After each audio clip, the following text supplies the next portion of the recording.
Good evening, wonderful people, great Biafrans, wherever you are on the face of this very planet Earth. We welcome you to another exciting, explosive, expository, and revealing broadcast once again on this noble platform of Radio Biafra, transmitting live and direct to the entirety of humanity via a multitude of forms. We are on IPOB Community Radio. If you're not acquainted with it, try and download that through the app. That is the best way to listen to us. We are also live on my Facebook page at Mazi Nnamdi Kanu, the real one, not the one set up by DSS and agents of the Janjaweed Zoological Republic. We are also live on Radio Biafra, also on Facebook, Radio Biafra Live. We are on Radio Biafra. We happen to also be on Radio Biafra app. We are on Tuning. We are on Simple Radio. We are on Radio Garden. We are everywhere. But above all, we are on FM in Biafra land, in Lagos, in Abuja, and also in Kanu as well. We are also live on satellite. For those of you that have satellite access, we are live on satellite here. Receive the gospel of redemption, the gospel of truth, preached without fear nor favor, that the land of Biafra and all those who are held bondage or those who are in captivity in the British-created Zoological Republic of Nigeria will be set free. That is why we are here. That is why the work we are doing is relentless. That is why we will do everything we can, everything within our powers, and of course by the grace of the Most High Elohim, to ensure that Biafra is restored in our time. Our enemies will keep ganging up. They will keep trying all that they can to bring us down. They have failed before. They will continue to fail. Facebook is number one amongst them. We have destroyed the Zoological Republic. Facebook was not able to save them. Regardless of what they do now, they cannot be able to save the Zoological Republic. It is drowning, it is finished, and there is nothing they can do about it. I welcome each and every one of you. I say good morning, good afternoon, good evening, and good night to some of you. Because there is no other radio station like ours, no other broadcaster coming out of Africa who can boast of our reach, who can boast of our pedigree, who can boast of all the work that we are doing here, not just to free Biafra, but to free all those who are in captivity across the continent of Africa and beyond. And as I welcome you this evening, I ask you to welcome other people as well. But you must have one thing in mind. We do have a lot of enemies. Not because of anything terrible that we have done, not because that this very gospel we are preaching will not benefit some of them. It is just out of greed, envy, and jealousy. And moreover, some people would not like to see Biafra restored because that will represent hope for the whole of Africa, and they do not want it. The neo-colonialists, those of them who want to retain power and measure of control over black people, will continue to do all they can to subdue, to subjugate, to impoverish, and to render asunder all that we are as a people. But we are here determined, very resolute. We have a never say die attitude. That is why everything we touch turns into gold.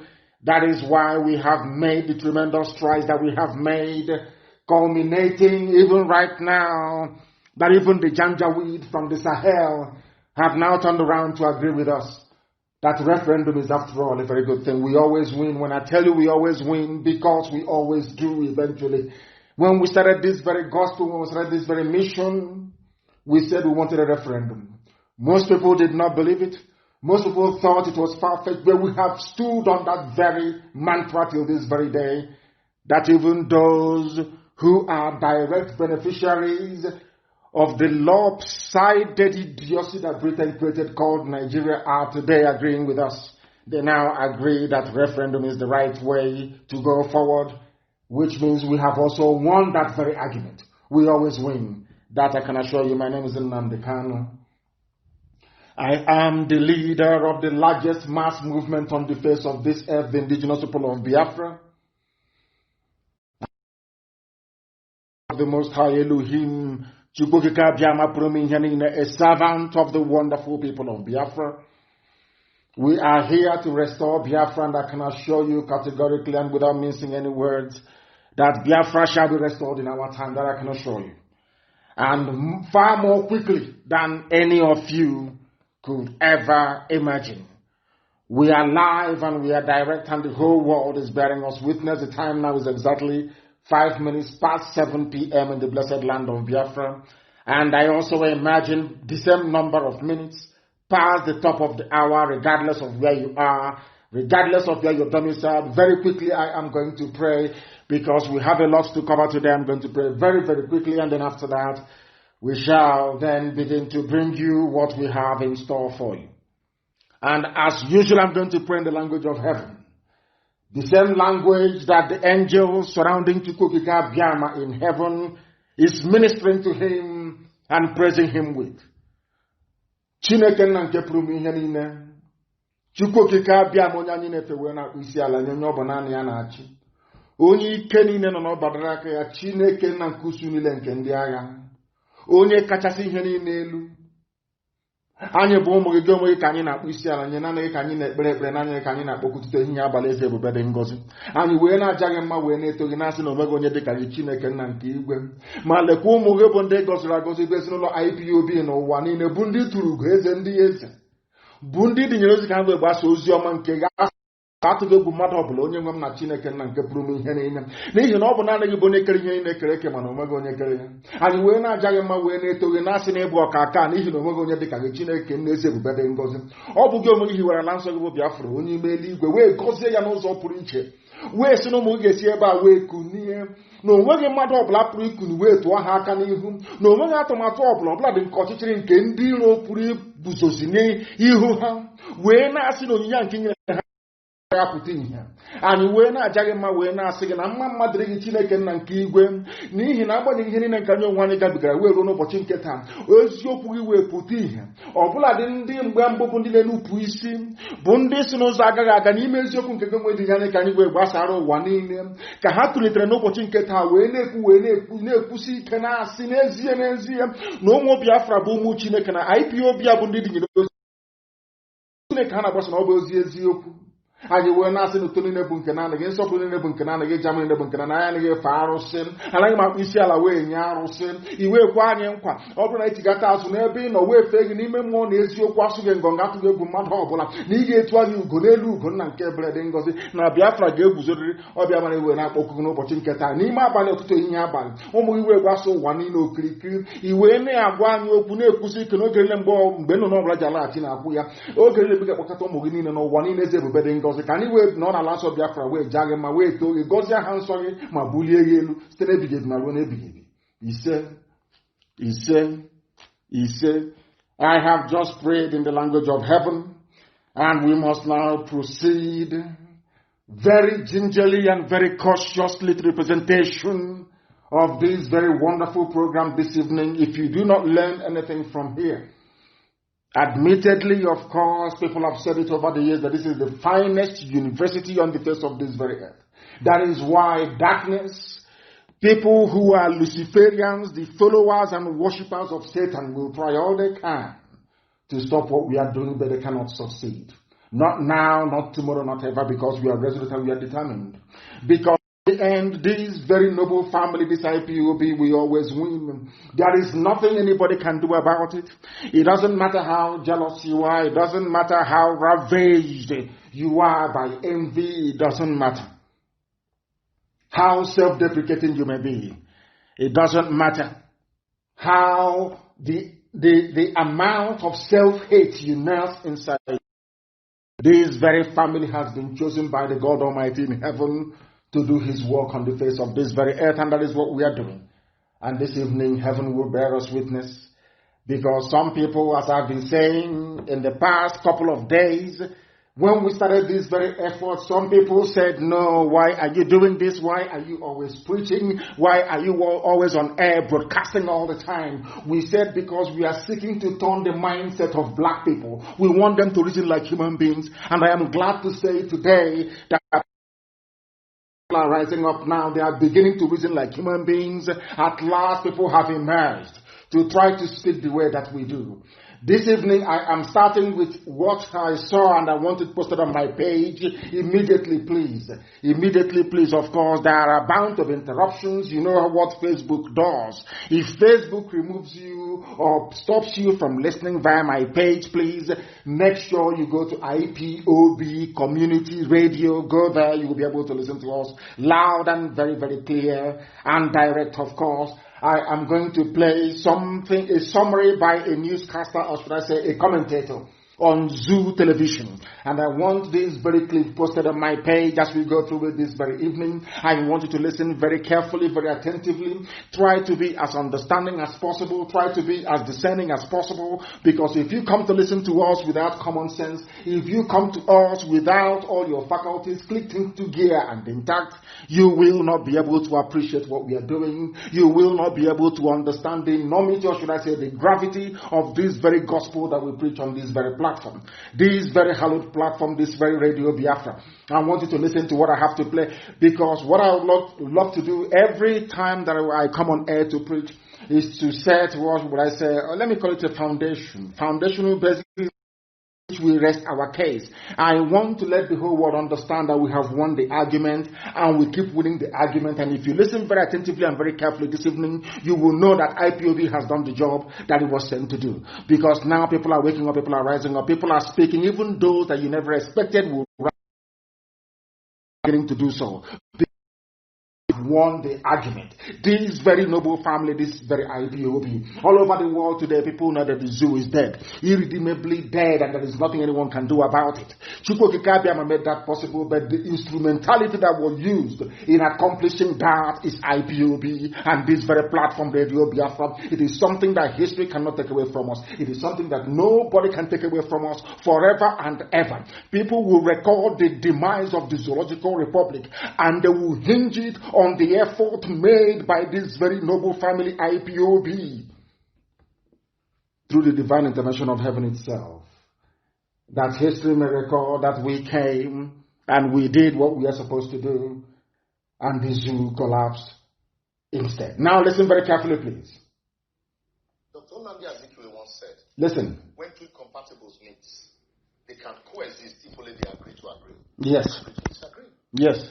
But Nigeria, we have agreed. Listen very carefully, please. Senior advocate of the masses, recently said, a country does not survive solely because of forced unity. It survives on purpose and fruitfulness. Yes. This Nigerian house, he said, is falling. Today, if it is not agitation for Odua Republic, it is movement for the actualization of Biafra, or Arewa threatening to send Igbos packing from the north. Listen. About Boko Haram, Fulani headsmen, oil theft and militancy, or the once upon a time OPC. Why is the previous government granted amnesty to militants who didn't ask them for it? Mm-hmm. The current government sees Biafran agitators as miscreants that must be crushed, mm-hmm. while rehabilitating repentant members of Boko Haram. Yet the victims are still crying daily for succor from the same government. If this is injustice from a motherland, then I wonder how else you would define it. Yet, we mouth the unity of Nigeria is not negotiable. Mm-hmm. Laughing vernacular. Some stakeholders have canvassed for fiscal federalism or return to the 1963 Republican Constitution, while others have argued that we either restructure, discuss our coexistence through a referendum, or go our separate ways. Mm-hmm. And like my brother and friend, Barrister Tio Nwigbo, once asked, are we really afraid of going our separate ways if that will guarantee justice, fairness, equity, peace, and security? I leave you to be the judge of that, though.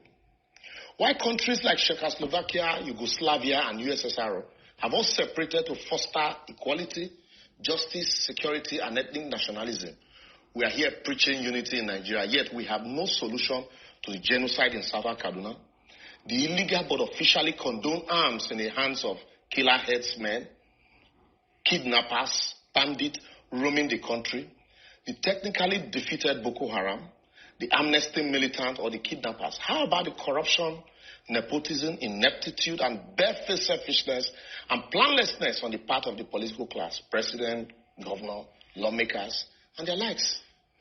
Make we sit down there and deceive ourselves. Czechoslovakia, which had a population of 16 million people, less than Lagos population, separated into Czech and the Slovakia on the 1st of January 1993. Yugoslavia in 1991 was 23.2 million, barely more than Lagos population. It broke into 6 countries same year, all along ethnic lines, namely Bosnia, Herzegovina, Croatia, Macedonia, Montenegro, Serbia, and Slovenia. In Europe, the UK permitted regional autonomy to the Irish, the Scots, and the Welsh, while the English dominated Westminster. Switzerland has 4 ethnic groups. Each of them rotates the presidency annually through 7 cantons that constitute the federation unit. These countries, like every other, might have their problems, but they are stronger and fostering independence today. I will therefore advocate, as posited by Professor Wole Soyinka and Professor George Obiozo and a lot of other scholars, apart from those in government. Nigeria, as presently constituted, is structurally flawed and badly configured. If not restructured either along regional lines or allowed to discuss their cohabitation to whether agree to agree or agree to disagree, it might give way forcefully without the opportunity of proper tailoring.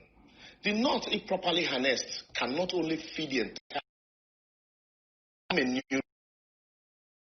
West can become another Silicon Valley if they weren't waiting for revenue center. The Southeast, with accountable leadership and right infrastructure, can become the Japan of Africa, while the South-South can be able to look inward for possibilities that abound around them. Then we will indeed understand that united we fall, divided we stand. Have you heard it? I just want people to listen to that. It's not me.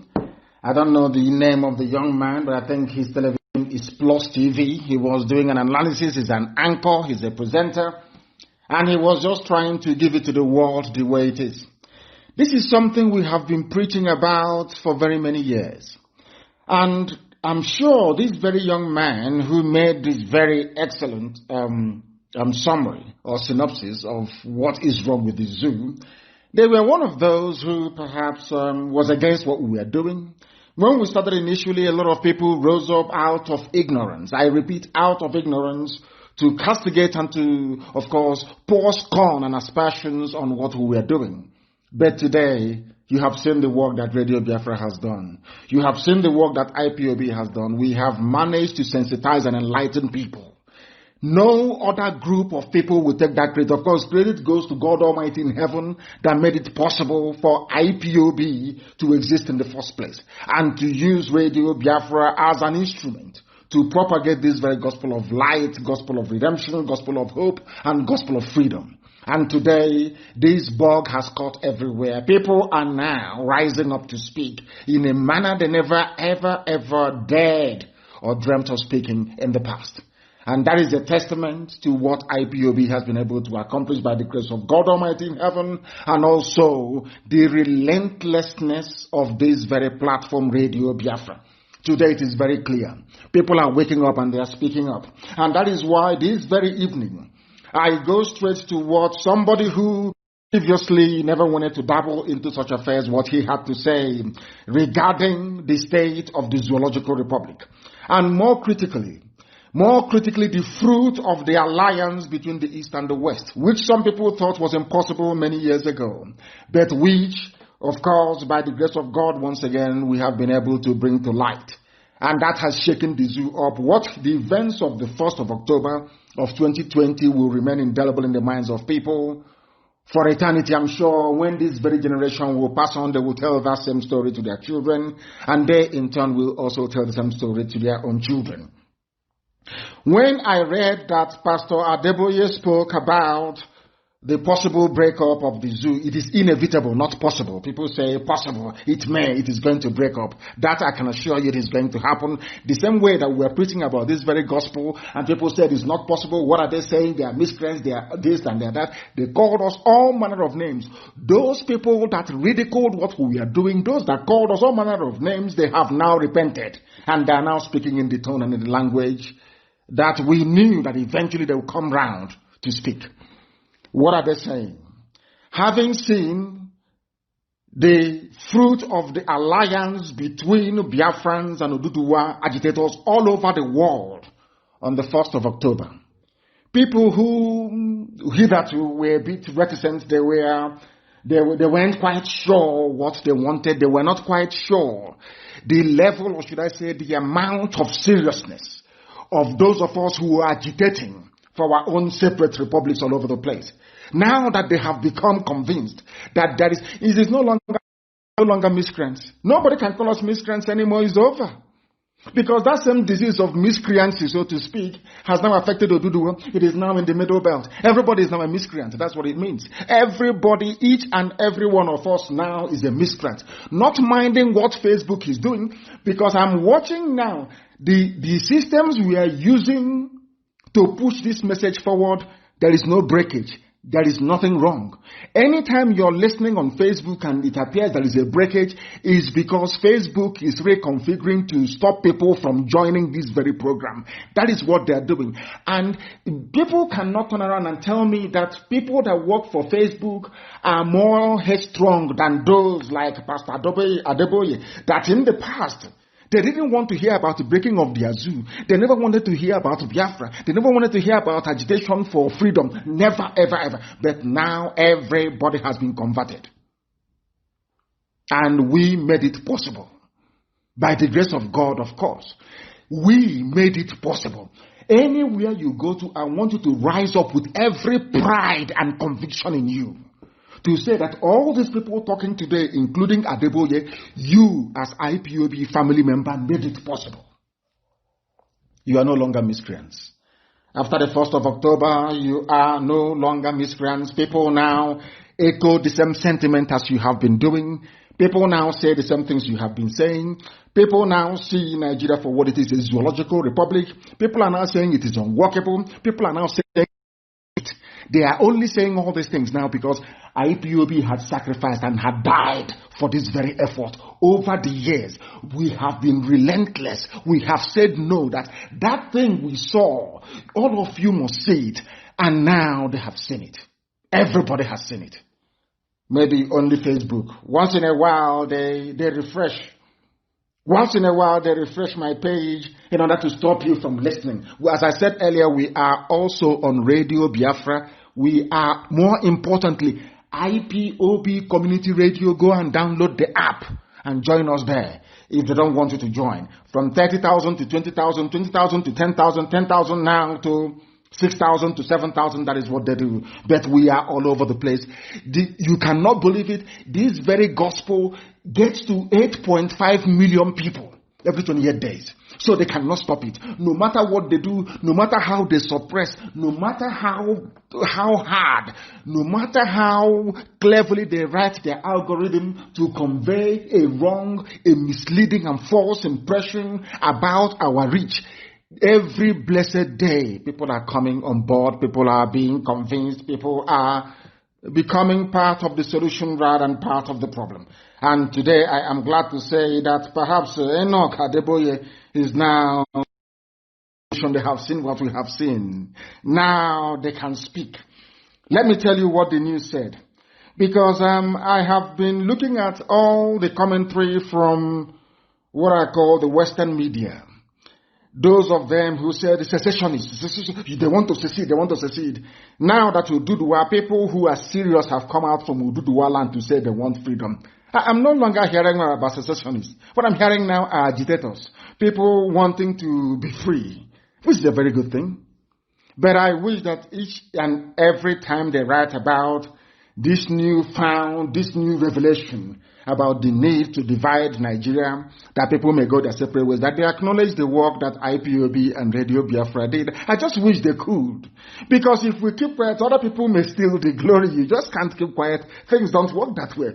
So I think that what Enoch Adeboye should have done is to acknowledge the work that Biafrans have been doing over the years, to highlight this very issue that is now touching upon. And what is that? Let us try and read it for the world to understand, bearing in mind what the summary from the commentator that I played earlier. People are afraid for no reason. People are terrified and scared of Fulani Janjaweed for no reason. And something came to light today which I found very, very shocking. I watched Osita Chidokal's presentation. I think it's called The Platform, Zoo at 60. They call it Nigeria at 60. And now he said something that was quite interesting. He said that all the big parastatals and ministries you have in the zoo called Nigeria, the people who are working there are children of permanent secretaries and all the people that you call the so-called elite in the zoo. No wonder they don't want Nigeria to break. They don't want Nigeria to fail. For the simple reason that after them, their children will inherit the same corrupt society that they are now presiding over. That is what they talk about one Nigeria, not because they love it, but because they themselves are beneficiaries, their children are benefiting, and all of you are suffering. And I wonder why all of you who are suffering, why you should remain quiet all the time and you continue to suffer. It is just unbelievable, absolutely unbelievable. I do hope and pray that we have. The General Overseer of the Redeemed Christian Church of God, Pastor Enoch Adeboye, has advised the Zoological Republic, the Janjaweed government of the mask. I told you that Al-Sudani was gone. I told you that Jubril was gone. A new person was there. And I'm very, very sorry to say that even Abubakar Shekau knows the person who is there. Abubakar Shekau knows the boyfriend of Aisha Buhari, that his name is actually Yusuf Mohammed. Very, very interesting, isn't it? You know, when I heard this thing, I was in a state of shock.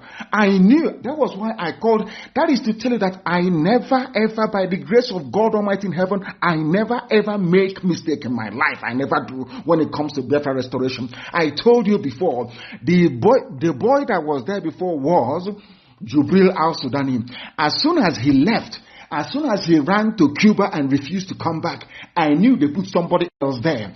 They were waiting for me to say it is Jubril Al-Sudani, and I so it is not. This one is Aisha's boyfriend. Funny enough, I never knew that Shekau knows the name of the boy. And on the 1st of October, of a few days ago, Shekau actually mentioned the boy's name. That the boy's name is Yusuf Mohammed. Unbelievable. Unbelievable. So even Boko Haram that they created knows the person who is wearing the mask.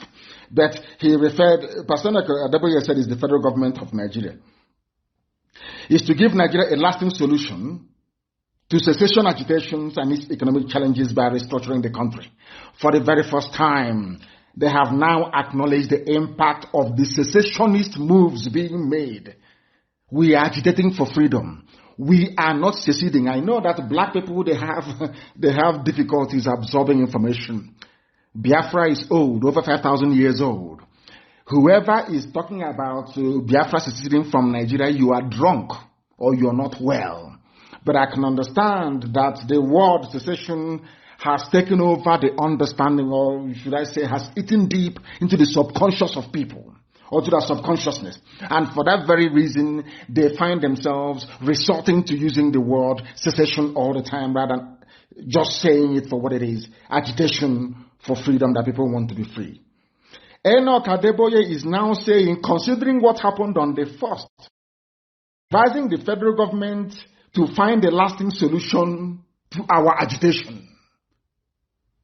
I never knew it would come to this, but it has come to it, which means that everybody now knows the potency of what we are doing.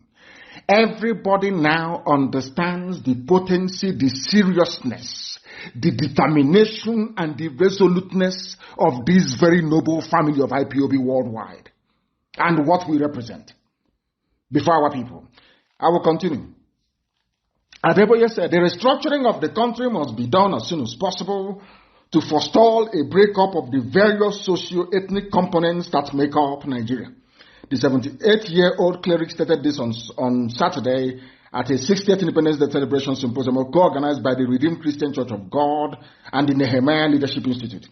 At the symposium with the theme, Where Will Nigeria Be in 2060? Of course, there will be no Nigeria.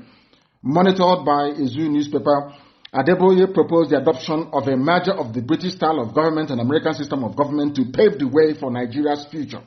The former lecturer at the Department of Mathematics of the University of Lagos said, why can't we have a system of government that is 100% Nigerian?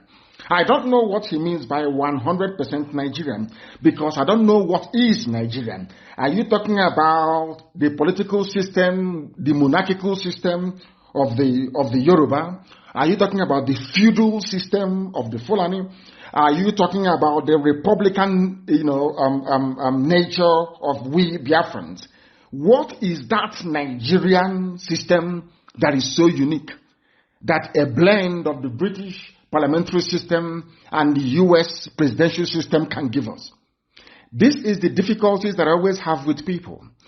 When people want to make a point, a philosophical, because it's about philosophy, ideology, about the evolution of a society, when you want to talk about the evolution of a society, when you're proposing for the adoption of a political system that you think might suit your needs or your purposes, you must look inwards.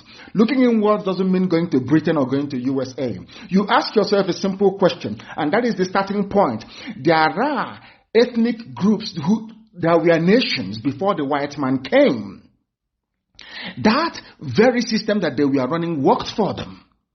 And this is something that I want Pastor Adeboye to acknowledge this very evening. Of course, I commend him for having said the things that he said. But what is very, very critical is that if you want to create something that is uniquely Nigerian, if I can borrow your words, uniquely Nigerian, that thing must recognize the Yoruba monarchical system, where you have the Oba, the Oni, the largest, you have monarchy. In the north, what they have is a feudal system, where one Fulani person is maybe the emir doing rankadede and other people are impoverished. The Hausa people are very poor, begging on the streets. That is their own political system. Where I come from, nobody is a king. Where I come from, we are Republicans by nature. Now, what Pastor Adeboye should be saying is the fusion, the marriage of all these three different socio-political systems into one. I repeat, it is not about going to Britain to borrow, because you don't have the discipline to implement a parliamentary system of government. You also lack the discipline to implement a US presidential style of governance. What you need to do, if at all you want to create something that is uniquely Nigerian, if I can borrow his words, you must look at replicating or adopting some elements or aspects of Yoruba monarchical system, where you have the Oni of Ife or Alafin of Oyo, a kind of a monarchy. Benin has a very strong monarchy as well, the Oba of Benin. In the north, you have a feudal system. You have feudal lords and their vassal states all the way to Nupe, subservient to Sokoto Caliphate. Where I come from in Biafra land, we are Republicans. The reason why I'm dwelling on this is that I want Pastor Adeboye to understand that what he's proposing is unworkable. It is unworkable. Because the British one that you're seeking to import was the one that they adopted upon independence, and it failed very woefully. Is that not correct? Now, Second Republic was Shagari's regime. Shagari came in. They adopted the US-style presidential system of government, where they vested power in only one man. It crumbled, led to a lot of corruption. They are back to that same nonsense, or they went back to it in the year 1999 with Obasanjo. It's the same mess that people are in now. Now he is proposing, he is saying that to have something that is truly uniquely Nigerian, you need to marry the British parliamentary system and the US presidential system. And I'm asking, how do you marry the two? How is it possible for you to marry the two? Are both of them, I ask, are both of them African by nature? In what way is what is obtainable in England? How can you justify, how can you transplant that and impose it on people who are not disciplined, people who are not educated, people who are not refined, people who are ethnically bigoted, so to speak, people who are tribalistic in all their outlook, people who are nepotistic. How is that possible, I'm asking? If you want to create something that is uniquely African, or let me say uniquely Nigerian, that thing must take into account the monarchy of the Yoruba race, the feudal lords of the Fulani-controlled Arewa North, and of course the republicanism of Biafrans. Now, what I want Adeboye to understand, and everybody who is listening to understand very carefully, is that nowhere in the history of the whole world has any society on this earth been able to marry these three unique systems into one. It is not possible. I repeat, you cannot have a feudal system in the north, a monarchical system in the west, and a republican system in the east, and you fuse three of them to become one. It is not possible. Now, let me also make people understand or bring to their attention on knowledge the anomaly, what I call the anomaly of the reference to Nigeria as a republican state or as a republic. Nigeria is not a republic and has never been, not from day one. Because for those of them hampering or clamoring, or should I say, this nostalgia for the U.S., presidential style of or system of government. Let me make this very clear. This is a very sensitive lecture this evening that I want people to understand and listen to very, very carefully, please. America is a republican. Some of you don't know the meaning of a republic. A republic means that all men are created equal and born equal, and all are equal before the law of man. The canon laws that you make. That's the meaning of it. All of you are equal. Now, Nigeria cannot be a republic and you have a Sultan of Sokoto. That's a traditional ruler. It cannot be a republic. Even my late father cannot, in a republic, there should be, my father's stool should not be there. In a republic, you don't have the Oni of Ife. You don't have the Alafin of Oyo. No, of course not. It is not a republic. You don't have royalty. In a republic, it is an anomaly. That is why Britain, when they look at you, they laugh at you, they know you know nothing. They say these are black people, their brains are empty. Why? Because in a republic, there is no royal highness. I don't know if I'm making any sense to people. That is why all the people that call themselves intellectuals in the zoo, those that call themselves the elite, those that say that they went to school, that they're professors, when I say the things I say, they say I insult them. I'm not insulting you, but I just want you to understand that you are not intelligent enough to understand even what you want or what you need. Our dear pastor Adeboye is saying that he wants a marriage of Britain and USA, and if you marry these two together, you may get something uniquely Nigerian. I don't know where he's coming from, and I don't know if in the fusion of these two systems that he's talking about, if that is taking into account the feudal mindset of the Fulani North. They run a feudal state. They run a feudal state. If you don't know the meaning of feudalism, go.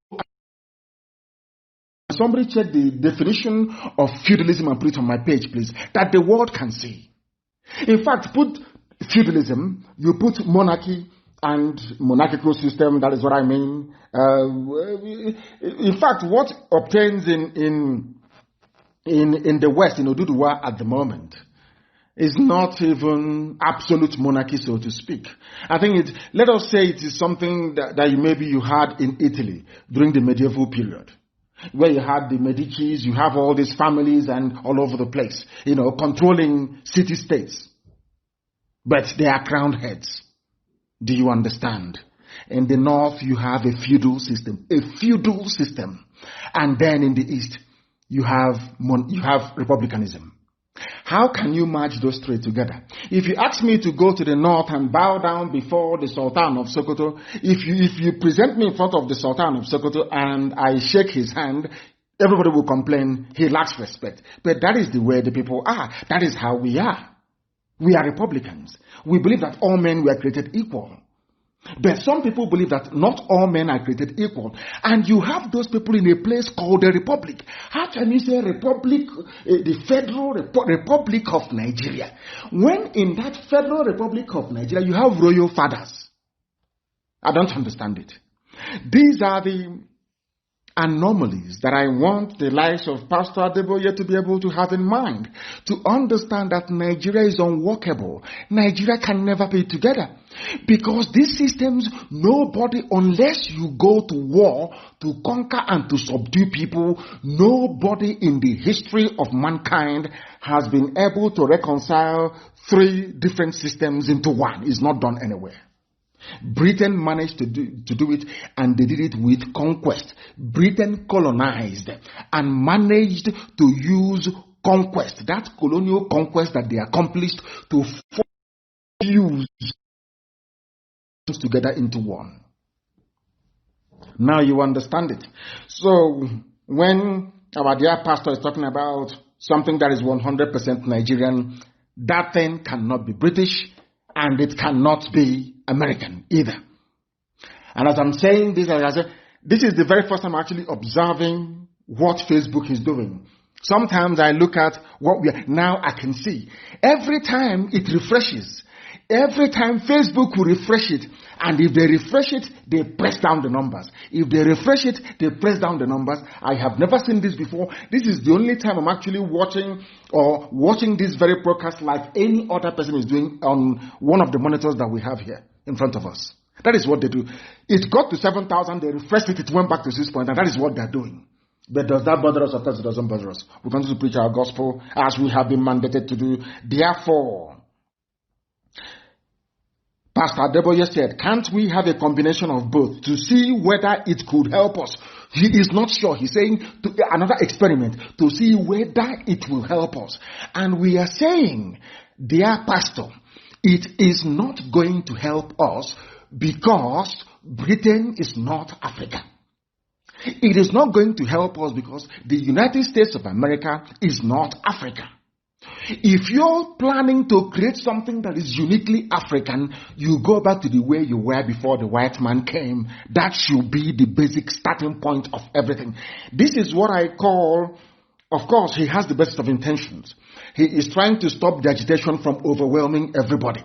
And I can assure all these pastors that when we go our separate ways, we do the work on their own and Biafra on their own, people will still come to your churches. Please don't panic. Don't think because of this agitation that once Biafra is on its own, you won't have Biafrans going to your church and paying tithe and sowing seed and all the rest of it. They will still be doing it because we are black people. That is how we are wired. That is how our brain is. We are predisposed to superstition.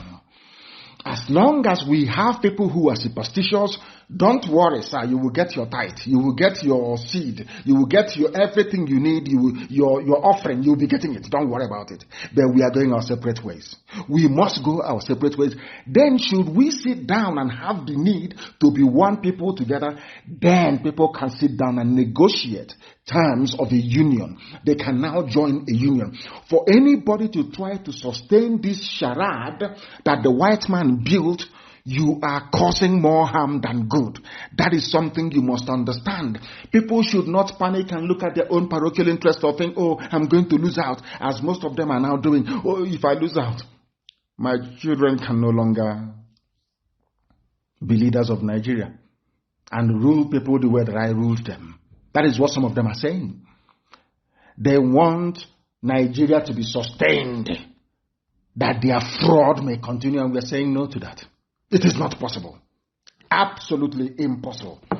So I want our dear Pastor Adeboye to please try and go back and advise this zoological republic, the Fulani Janjaweed government in Abuja, to let them understand one clear, simple fact. Nigeria is unsalvageable. British parliamentary system is un-African. US system, presidential system is un-African. When America wanted to build a society, they never copied France. They didn't copy the UK. They didn't copy anybody. They went to build something very, very unique to their taste. The same thing we should be doing. And if you go to look for those things that are very unique to us, you will come to see that the way the political system is structured in Yoruba land before the coming of the white man is not how it is in Biafra land. They are two different, diametrically different systems. We are Republicans. And we want people to keep any system that they prefer as the first commentator did this very evening, the guy who quite brilliantly summarized what is happening. What are you afraid of? Yugoslavia divided. Soviet Union that had nuclear weapons everywhere. There were nuclear weapons scattered across the entire Soviet Union. They broke up and nothing happened. Why are you afraid, I ask? All of you who are afraid, what are you benefiting from Nigeria? What is it that you're getting from Nigeria that will make you to insist, even living under falsehood? You call Nigeria a republic, but you have people you call your Royal Highness. In England, where you have your Royal Highness, all of them are Royal Highnesses. And from the Queen down to every member of the Royal family, they are Royal Highnesses. Do you hear about the Republic of Britain? I'm asking you. Any country in this world, you see Saudi Arabia is governed by a royal family. Do you hear about Republic of Saudi Arabia? It is not a republic. It is the Kingdom of Saudi Arabia. In Bahrain, it is the same thing. In UAE, it is the same thing. They are not called republic. Any country in this world that has the name or prefix republic before their name, you don't have any royal highnesses. Now, ask yourself, where did you get this anomaly from? It is because people are not educated. Because people are not schooled enough. People are not disciplined enough to understand what they want and to come out openly to say we want it. The only people that can answer His Royal Highness are people who are not republics. Do you understand it? Mexico is a republic. Do they have their Royal Highnesses in Mexico? The answer is no. Canada is Canada is not a republic because the Queen is the head of state of Canada, so they are not still a republic, but they have all the attributes that republics have. Do they have kings? Do they have His Royal Highness? People that dress like the mayor of London, empty, vacuous criminals everywhere, answering to their Royal Highnesses. It doesn't happen there. Anywhere you have the word republic, they don't have kings. They don't have Eze. Not even Eze in Sabongeri in Kanu. No. Why are you answering a republic if you're not a republic? Somebody should please answer me. These are the things that people don't know about black people. I go back to black people because that is the problem. Everything is half-baked. They don't understand the mess they are in. When I was very small, my cousin, in those days, and all those adages and proverbs, and she taught me. I was very, very small. Like I wouldn't forget. I think I was about 5 years old or thereabout. And one day we were lying down, we were outside in the evening, and she said, "I will never forget." And she said she was teaching me idioms and proverbs and all the rest of it. And she said, "Half education is dangerous." I never knew what it meant. She was reading from a book and I was memorizing. As she was saying it, I was memorizing them. Half education is dangerous and all the rest of them. I was, cramming all these things. And it wasn't until I became an adult that I knew what half education is dangerous actually means. People are very... From 7.1, it refreshed. Unbelievable. I never knew this was what they were doing. I never knew it. For the very first time that I'm saying it, I won't allow them, of course, to distract us. We are continuing. God in heaven, it's gone down to 6.5. Unbelievable. This book of this zoological republic. We must continue. Is dangerous. People in Africa only have so-called nation, a republic, when within that republic you have His Royal Highness, Her Royal Highness, their eminence in a republic. How is that possible, I ask? Because even those of them they call their founding fathers or their crowning fathers, they don't know the meaning of the word republic. They have no idea what it means. So when the world is looking at you, please bring your president, bring that mask wearer, bring him up, let him speak. They are looking at you. They'll say, but I thought they said they're a republic. Live video interrupted. They've gone to 6.1. Unbelievable. Unbelievable. Facebook. God in heaven. These guys are something else. These people are something else, I'm telling you. Something else. Just removing people like that. They have just in a stroke removed 15,000 people from watching this. It is unbelievable. No wonder black people are evil. When they say black people are bad, you should think of those who are working for Facebook in Lagos, how horrible they are, how awful these people truly are. Now, let me tell you something that people don't understand. Anybody who lives or who took part, participated, or was part of the so-called constitution that gave birth to the Federal Republic of Nigeria.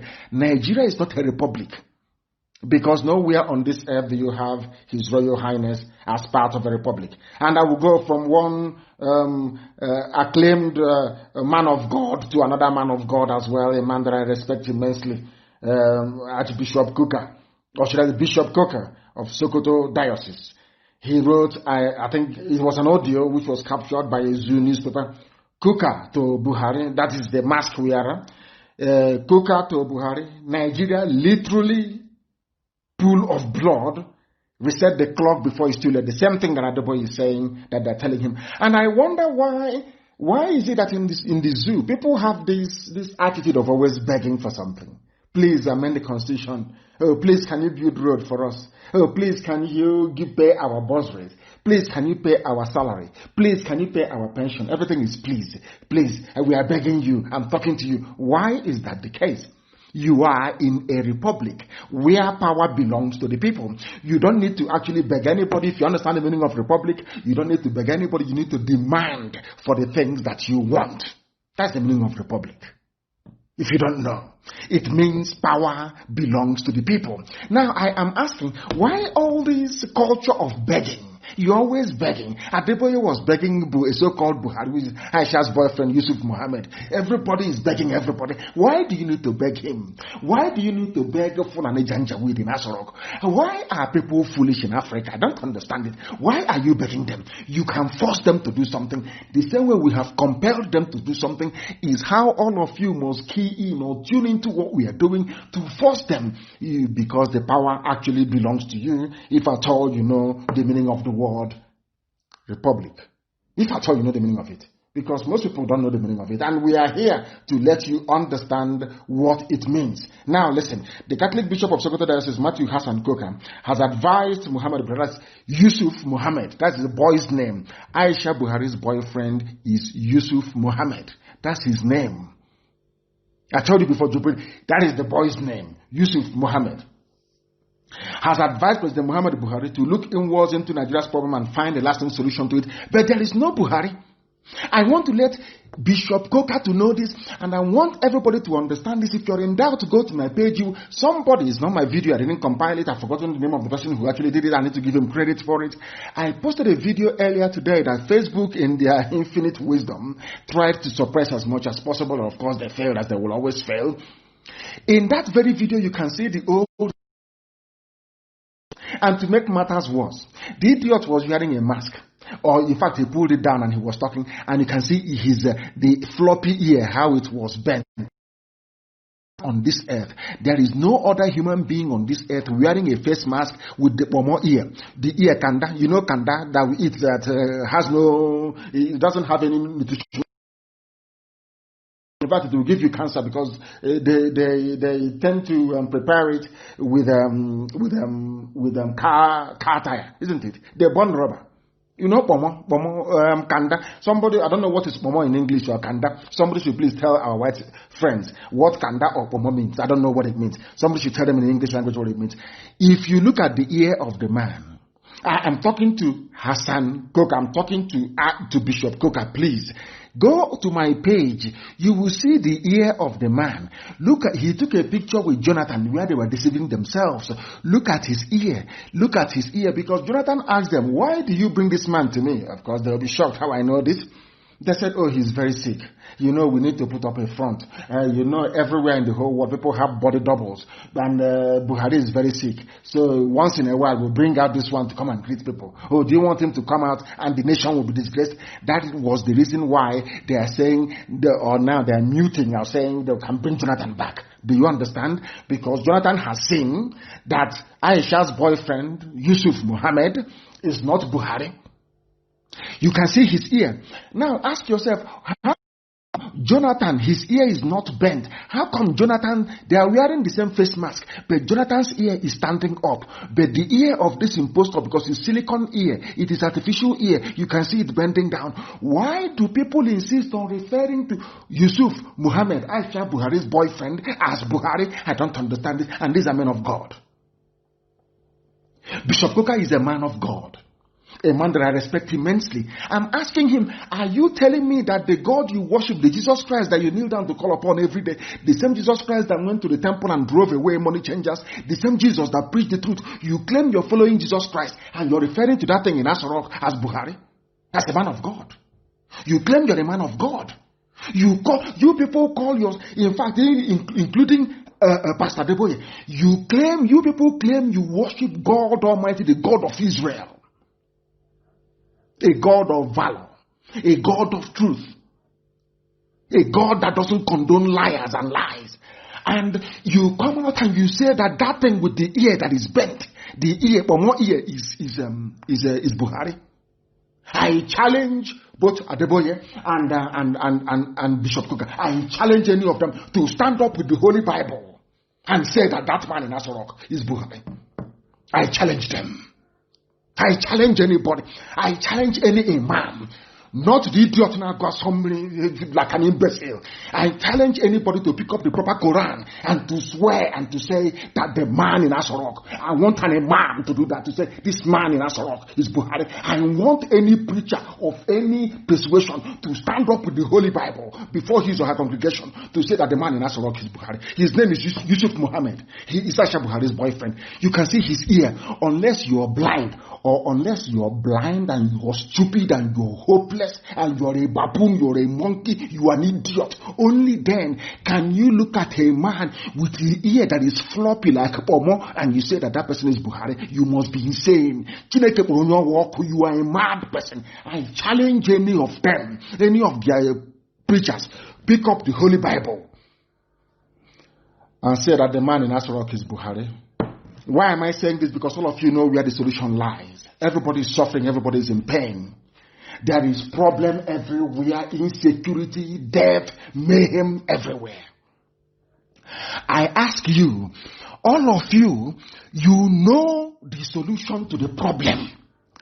It is very, very simple. Rather than beg, oh please, can you restructure the constitution? Can you restructure the flag? Can you restructure Abuja to make it look like Kafanchan? Can you restructure Kafanchan to make it look like Akure? All these idiotic debates that people are having, all of you are wasting your time. You are behaving as if you don't have any brain. That is a very simple solution. Simple solution is, if they are serious, if these pastors are serious, all you need to do is to say to Asarok, if you don't restructure, or I wouldn't call it restructuring, if you don't start the process of setting the people free within 4 months, we will come out and announce that the man who is there is Aisha's boyfriend and not Buhari.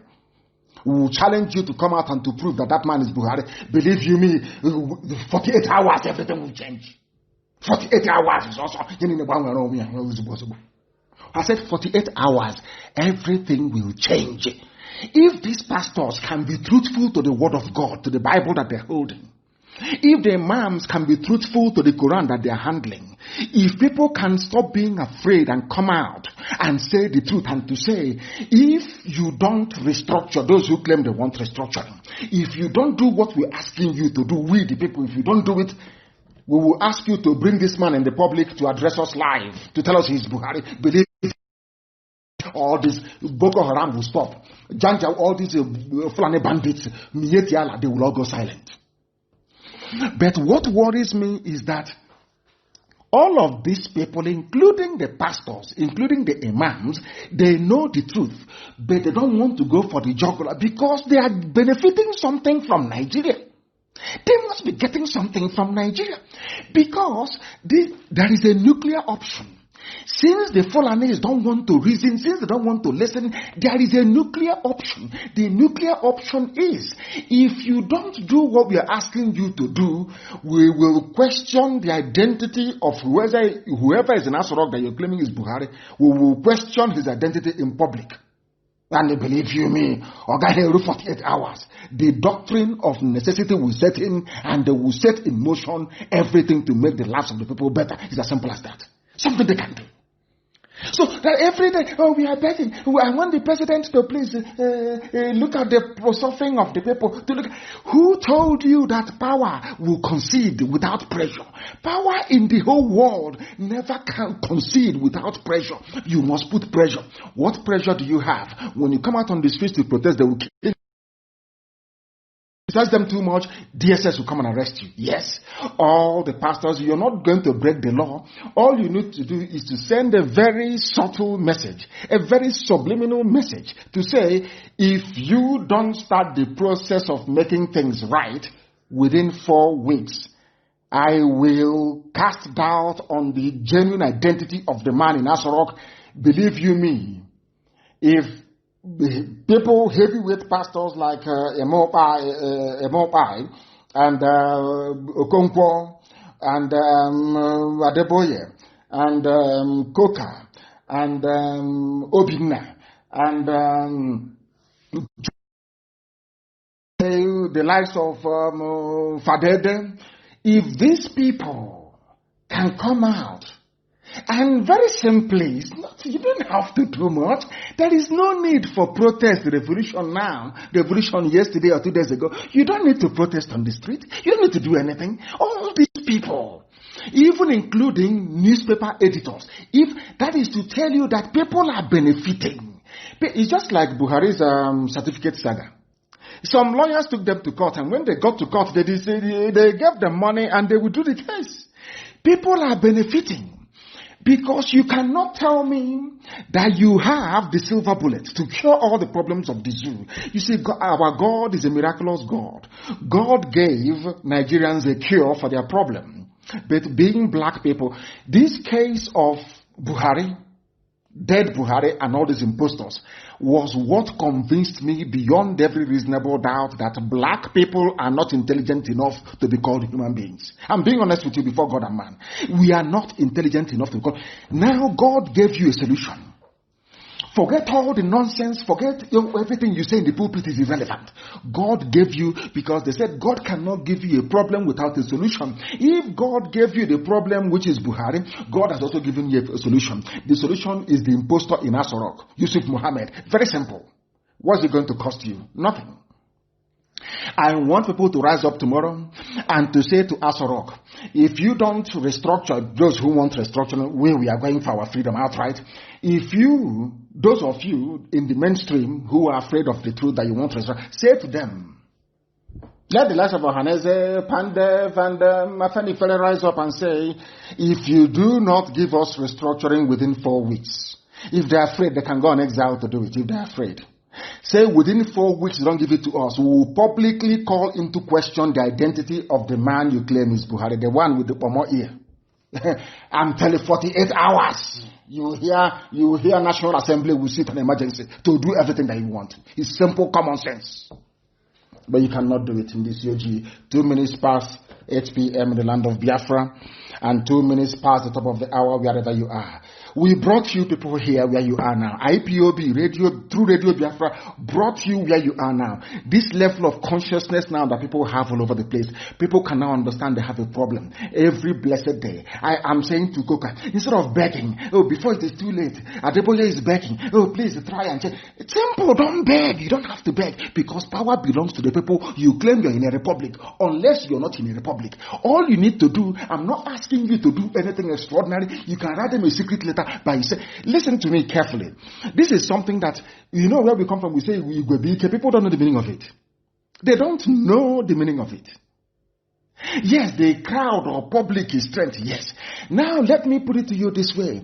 If people want to see a change this week that we are in this zoo called Nigeria, if you want to see a change, let Adeboye not say it alone. I don't want maybe Obinna or Coca to say it alone or an icon. No. All of you must come out and issue the statement at the same time. And at the same time, are you telling me that the so-called Nigerians or those in Sokoto will allow DSS to go and arrest Bishop Coca? Is not done. Desmond Tutu, nothing happened to him. These people, they claim they are men of God, but sometimes I doubt it because they see the truth and they turn a blind eye. I want to ask all the preachers, if all of you will sign the letter together. And as you sign the letter together, you remain very visible. Or are you telling me that the DSS will now mobilize to go to all the states of the Federation of the Zoo, arresting everybody, every prominent preacher? Is that what you're saying? Is that what you're saying? Because I don't understand it. Is that what you're saying? Of course not. They cannot do it.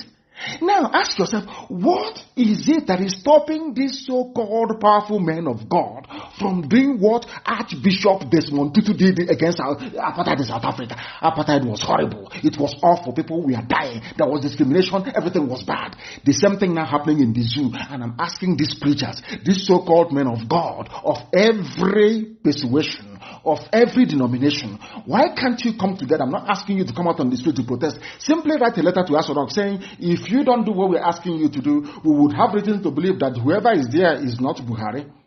Because if it is Buhari that people voted for, he would have responded or reacted to the yearnings of the people. If you're not doing anything within 4 weeks, we will call for the ratification or clarification of the identity of whoever is in Asodok. Fulani herdsmen will stop. Mietiala will stop. Fulani bandits will, I said 48 hours, 8 hours, 2 days, all this nonsense will stop. Now ask yourself, why are these pastors not doing it? Because I understand the imams, they want to spread Islam to the Atlantic Ocean. That's understandable. So they have a mission. They're all working together. After all, the Sultan is the head of Islam in the zoo, which means that even Ahmed Tinubu is loyal to him, which means that all of them who claim that they are Yoruba Muslims who are against the Oduduwa Republic, they are all loyal to Sultan of Sokoto. They want to see Sokoto Caliphate extend all the way to the Atlantic Ocean. That is what they want. Unless you have brain, unless you have thinking faculty, you cannot be able to comprehend all of these things. Now I ask them, when will you stop begging? When will you stop begging whoever you claim, whoever you say is Buhari? When will you stop begging? It is because of this begging attitude. That is why SARS is going about killing people every blessed day. Today they have released a statement saying, SARS will stop killing people. We are withdrawing them from the road. Same thing they said about taking away checkpoints in Biafra land. Their checkpoints are still there. How many times have they withdrawn SARS before? But you people, you can't reason. Why have they decided to withdraw SARS? Because of the riot, or should I say the reaction of the youths in Ughelli in Delta State. I said power concedes nothing. They killed somebody. If you had allowed them to get away with it, the IG of police wouldn't have issued the statement saying they are now withdrawing SARS from roads and all that nonsense because people got angry and they rose up. If you don't want to learn anything in life, learn something from it. Power cannot concede anything. Once somebody is holding on to power, absolute power for that matter, in a very impoverished, backward society like the zoo created by the British, called Nigeria, they cannot concede anything unless you force them to. That is something people don't know. You must appealing to them. They are impervious to reason. If you appeal to them, just like a policeman in the UK, when a policeman stops and says, sorry sir, he says, can I please see your registration or your license? And you say, sorry sir. Once you say sorry, you're finished. He'll ask you to park very well. Why? You say, what are you saying sorry for? Why, if your hands are clean, why are you begging? Why must you beg?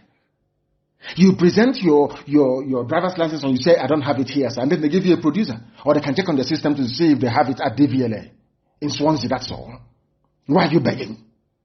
If you beg, you're even in greater trouble. Why are you begging people that you claim you gave power to? You claim they're in Asrock because of you. Why are you begging them? I ask.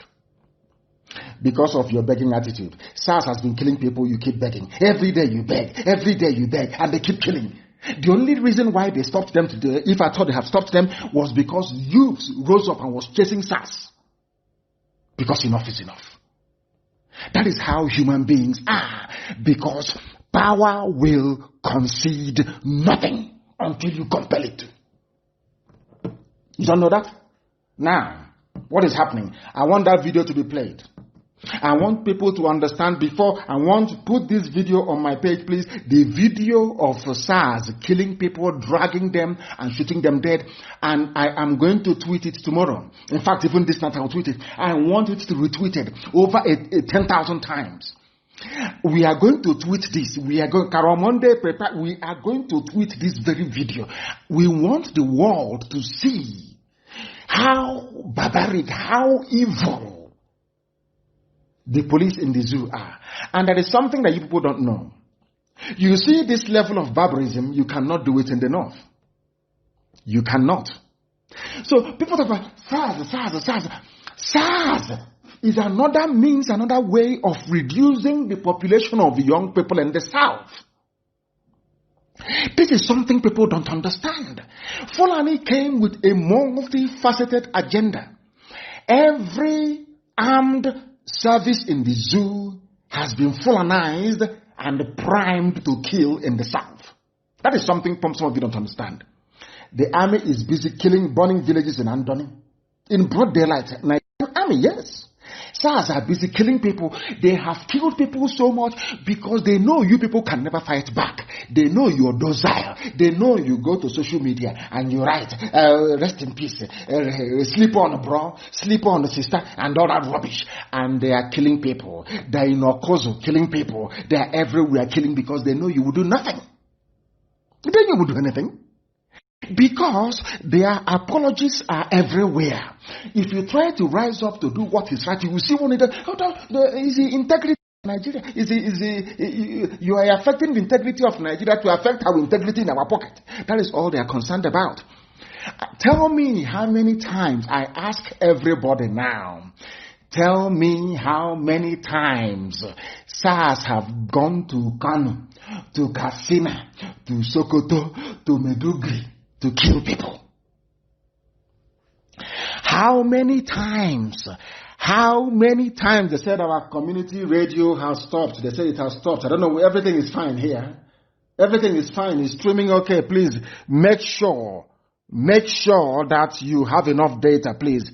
I'm getting information. People said, I need confirmation, please. It is working. I can see it here. Our systems are go. Not when your credit run out. You say you're not getting IPOB community radio. Please go and reboot your phone. Please. Go and reboot it. Very, very important, please. Go and reboot your phone, please. It's working. Don't mind what Facebook. I've been seeing what Facebook has been doing. After a while, they refresh to keep pushing the numbers down because a lot of people are joining us. And that's what they're supposed to do. That is what they're doing because they're working for the zoo. We are live and we are direct. And I want to ask you once again, can you name one person shot dead by SARS in Sokoto? Name one person shot dead by SARS in Kebbi State. Name one person was shot dead by SARS in Yobe State. Name one student, a bright student that was killed by SARS in Katsina. Can you name somebody killed by SARS in Kanu State? That tells you all you need to know.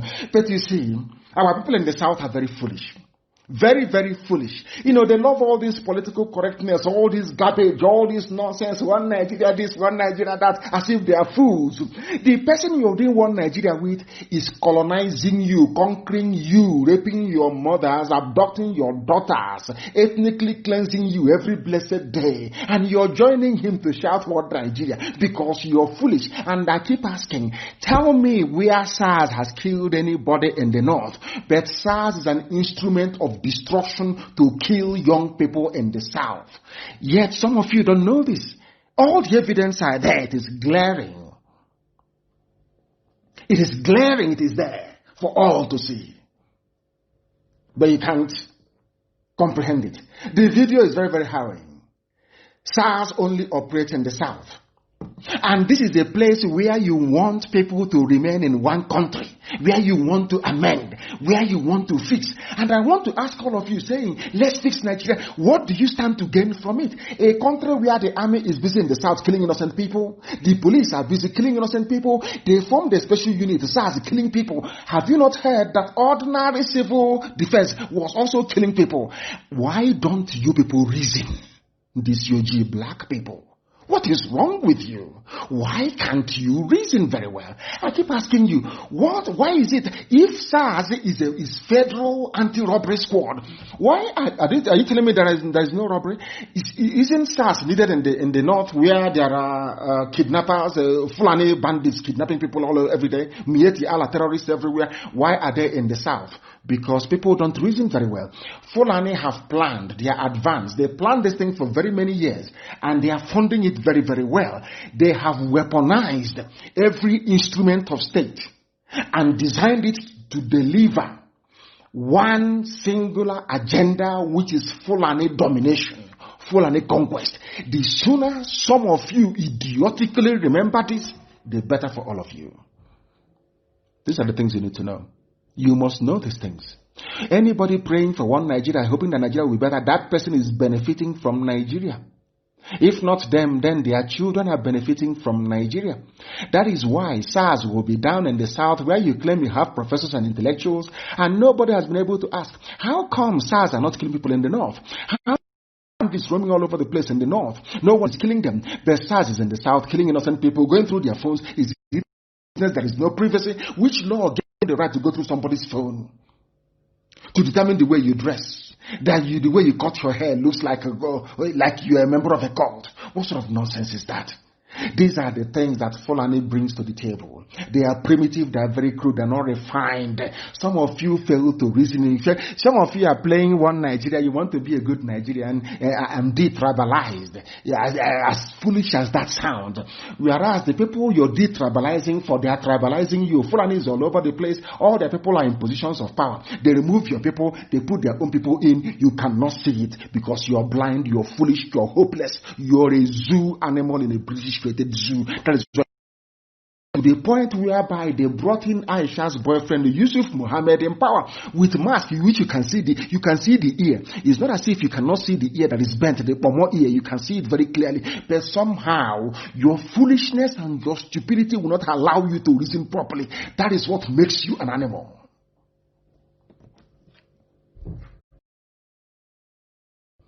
Because you're not sensible, you're not reasonable. What baffles me is the lies. The way they lie. As one idiot that looks like Oshomole. One looks like Oshomole was talking rubbish that I planned to kill one almost dead walrus that cannot breathe properly. Like an idiot. The way they lie. The thing about Nigeria is lies. A Nigerian is an accomplished liar. A liar. They know how to fabricate. They know how to lie. Everything I say is verifiable. That is the reason why this day everybody, desensitization, the level of consciousness now attained not just in the zoo across West Africa, is down to Radio Biafra. Because people listen to what we say, they go and do their research, they find out it is the truth. Let me tell you about the zoo. People are killing. This idiot is Festus Keyamo. He used to be a civil rights campaigner. If those that know him very well. Despite the existence of this video of where SARS was, and I want Festus Keyamo to be tagged to this very video, despite the overwhelming evidence of SARS killing somebody in cold blood, dragging them on the floor and shooting them, do you know what they said? This is what leads me to believe. Sometimes when I say it with every alacrity, as they would say in those days, and conviction. Mentally deranged. In this yogi, you see black people, they are not well mentally, they cannot reason. Do you know that people after seeing this video of what SARS did, one idiot called Festus Keyamo, who says he's a minister of state, that is to tell, I want to now bring to you the depth of the wickedness and evil in a black person. Why I believe very strongly that Lucifer could be a black man, as they've been painting him to be, and I'll tell you why. This man is a senior advocate. He is supposed to be a man of law. He knows the law. He used to be a human rights campaigner. But because of what he's getting, because of the money he's getting from the government, and because the family is having fun, after seeing this video that is now on my page, I believe, do you know what he said? The victim that was shot in the head, we saw it being shot in the head, is alive. He was not shot, but he fell out of police vehicle, Festus Keyamo, according to Vanguard newspaper. I want the world to understand that this type of thing can only happen in a black country, and I want the world to know that when they say that black people are evil, this is the personification of evil. When people lie, is a way you lie. Believe you me, you know that that person must have descended from the line of Lucifer. This is a type of lie that should end somebody hanging. I'm telling you, this person should be tried and hanged for telling lies. The video is there. You can see the man being shot in the head. Somebody who claims he's a minister came out and issued a statement. This idiot's name is Festus Keyamo, Minister of State, Labor and Employment. He claimed that the incident being seen, that we can see with our two korokoro eyes, two naked eyes, we can see the video. He is now saying that the man fell from the back of a police van. In this video or in another one? I am telling you, I know that black people are evil, but this level, this depth of wickedness and telling lies is unprecedented. Keyamo, he said, he contacted the victim's brother and the State Commissioner of Police to confirm the incident, emphatically opined that those officers involved in the incident are not SARS.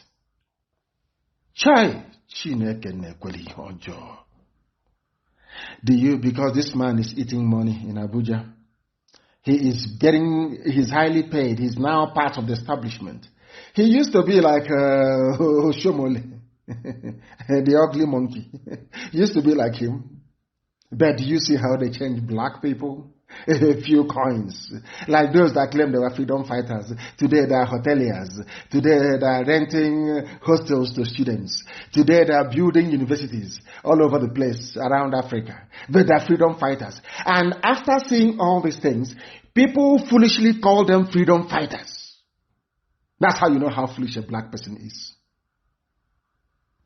This human rights lawyer, but today, after seeing this video, he's telling you that he fell from the back of a van, that nobody was shot.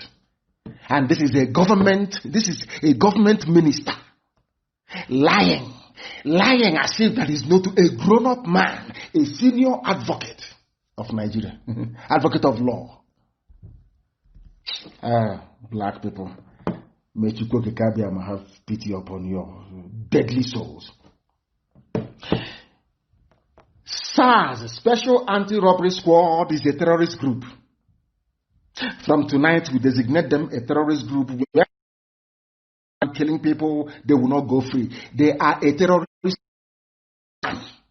They are in Okozo, in Anambra State, eliminating our people, harvesting their organs. That is what they do. They kill. They disappear people. They harvest their organs. They send them to India. And some of us are not well. We now go to India to go and take organs harvested from victims of state crime. That's what they're doing in Okozo. Okozo SARS should be closed down.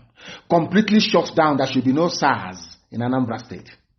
I'm warning them now, there will be no SARS in Anambra State. There won't be any. Because Okozo SARS is where they are killing our people. And I want the name of the man who is in charge of Okozo. And I understand that they have recruited some people from Anambra, paying them 20,000 naira every month to help identify those that SARS will come and kidnap, kill them, cut open their stomach, take all their organs, and then ship to India for money. That's what they're doing. SARS in Okozo must close down. Don't say I didn't tell you. SARS in Okozo must, M-U-S-T, be shut down. SARS everywhere in Biafra land must cease operation. Wherever we see SARS conducting any operation, we will regard it as a terrorist act. And we are at liberty to defend ourselves. There will be no SARS in Biafra land. From tonight, anywhere there is a raid conducted by SARS, people stop to search their phones taken from them or their cars stolen, because SARS, they are actually criminals. That's who they are.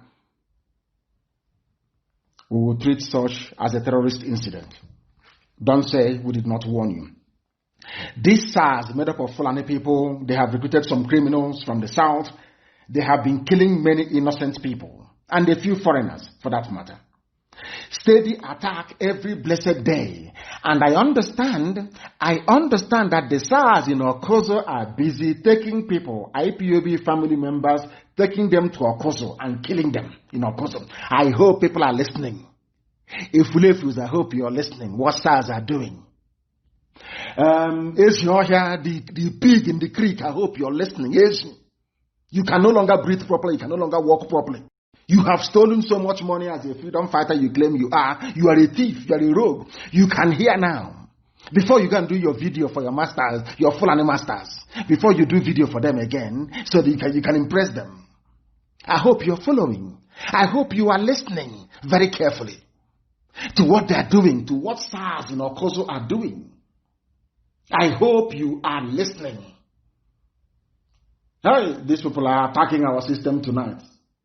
We are finishing them and they are attacking our system. I can see it from here. The lines are now, the color is now orange. It's no longer green. It's gone green again. It was orange a while ago. They're attacking us. But of course they're wasting their time. We are more than formidable. We are more than formidable. We are exceptional. And they must understand it. We are exceptional. And they must understand it. We want to make it difficult for them. Very, very difficult for them. So that they cannot be able to attack our systems. I have seen where some of the reason why they are attacking our systems. I have seen it. And we are going to make it very, very hard for them to do so. In a few seconds, they cannot be able to do so anymore. We have fixed it. They can't attack it. Facebook can do whatever they like because it is their platform. They're trying to attack our systems. Of course, they have failed. They have failed very woefully. It is trying to reconnect. Our systems are trying to reconnect.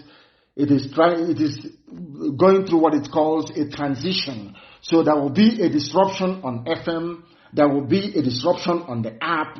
But I can assure you that very, very shortly we shall be live once again on those platforms, and they will not be able to tamper with it again.